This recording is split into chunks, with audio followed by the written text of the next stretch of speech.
So this is Project SLC here with Wilson out of Michigan, playing tonight at the Complex with Guar. You guys would please introduce yourselves and tell everybody what you play. Hi, my name is Pui and I play the drums. My name is J-Bone, I play the guitar. My name is Chad, I sing in a vocal mic. My name is Kyle, I play the guitar.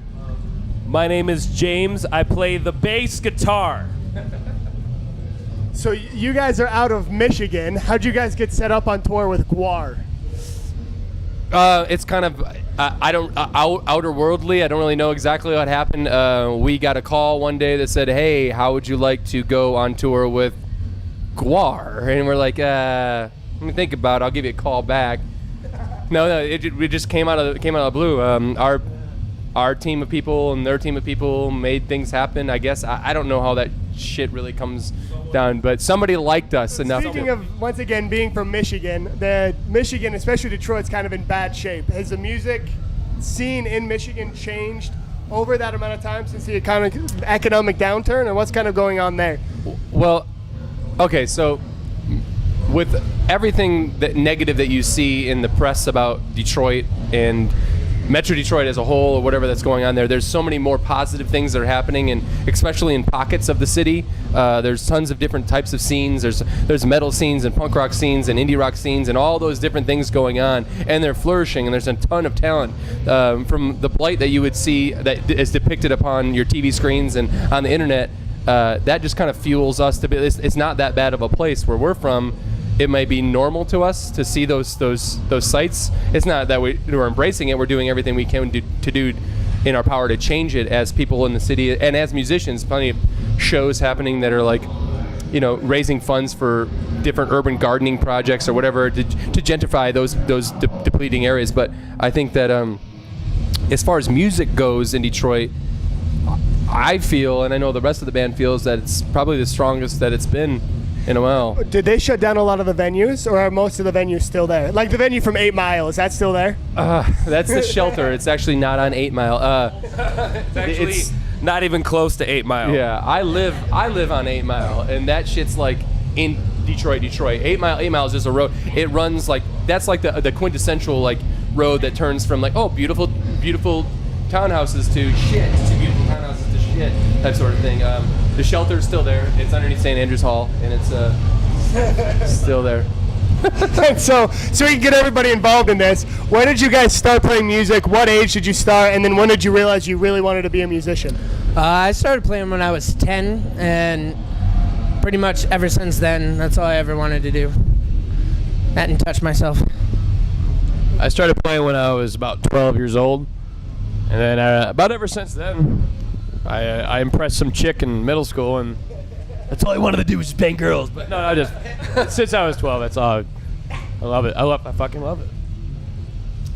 Yeah, I'd say 12. I started playing guitar, probably for the same reason. Actually, I wanted to play bass guitar, and that turned into like a whole whirlwind of tons of different musical instruments until I found out what chicks like and chicks like. I'm just joking. Well, I mean, when you're a kid. When you were a kid, though, I mean, all you really wanted to do is be famous when you played music. As an adult, as a mature adult now, it's like I just want to hopefully have people give a shit enough to like not be like, get off the stage, Sharita, or some shit. I wanted to play drums when I was 12, but couldn't afford them, so I started playing guitar when I was 13, and music. Do you play the drums now? No. Nope. He also lives on 8 Mile. I also live on 8 Mile. Watch it. Watch it. I don't live on 8 Mile, thank God. But I started playing music when I was 15 years old. I started with the bass guitar because I fucking hate sex. I don't ever want to get laid, ever. No, but really, I started playing bass because I saw the Deftones for the first time when I was 14, and I just wanted to do what that guy was doing, what Chi Chang was doing. So that was like my thing, and I was like obsessed with them all through high school. I had like 28 Deftones shirts, and I always had my bass with me and shit. but I knew I wanted to do or like pursue music further when I was around 18, 19. Then I started to be in a more serious band. Kind of how that came about. How many different venues did you actually shoot in? And then were those actual live shows, or did you put it together everyone you could to come in and shoot really 1 or 2 different shows? No, that was like 4 or 5 shows, maybe 6. Our buddy Joe Gall, who's an amazing photographer from Detroit. You can actually, if you want to see Detroit's beauty, you should check out joegallphotography.com. And or the Camera Jesus is his name back home. But that dude put together our video, and he basically comes out with us when we're doing shows in the region, and had videotaped a bunch of crazy shit, shenanigans. It's a lot different of a situation when our band is playing a stage like Are you looking that. at yourself in the mirror? No, yeah, kind of. It's a lot.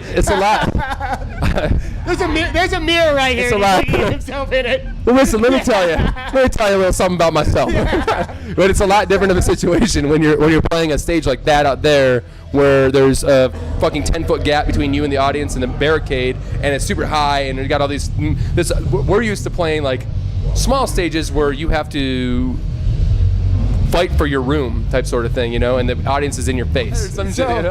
So you kind of mentioned an upcoming album. Can you tell us as much as you can about that you're legally obligated to say? Yeah.